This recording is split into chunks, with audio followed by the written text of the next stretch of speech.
សួស្តីពុកម៉ែបងប្អូនទាំងអស់គ្នាសូមស្វាគមន៍មកកាន់តម្រុយឆ្នោតយួនប្រចាំថ្ងៃពុកម៉ែបងប្អូនទាំងអស់គ្នាសូមជួយចុច like និងសញ្ញាជាវម្នាក់មួយផងដើម្បីមានភាពងាយស្រួលតាមដានតម្រុយឆ្នោតយួនប្រចាំថ្ងៃសម្រាប់តម្រុយឆ្នោតយួននេះសម្រាប់ថ្ងៃទី21ខែមិថុនាឆ្នាំ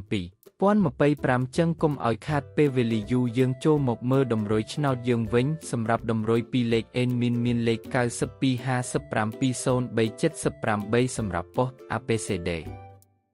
សម្រាប់លេខអូស N មានពីរគ្រាប់គឺអូសខ្ទង់50និង90សម្រាប់តម្រុយ3លេខគឺ N មានពីរគ្រាប់ផងដែរគឺមានលេខ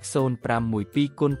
902គុណពុកម៉ែបងប្អូនស្រឡាញ់លេខ N អាចយកទៅផ្សងសំណាងបានចឹងតម្រុយឆ្នោតយើងក្នុងថ្ងៃនេះបានមកដល់ទីបញ្ចប់ផងដែរជួបពុកម៉ែបងប្អូនទាំងអស់គ្នាយកលេខខាង N យកទៅធ្វើការផ្សងសំណាងហេងសំណាងល្អទាំងអស់គ្នាជម្រាបលាបងប្អូនទាំងអស់គ្នាជួបគ្នានៅថ្ងៃស្អែកបន្តទៀត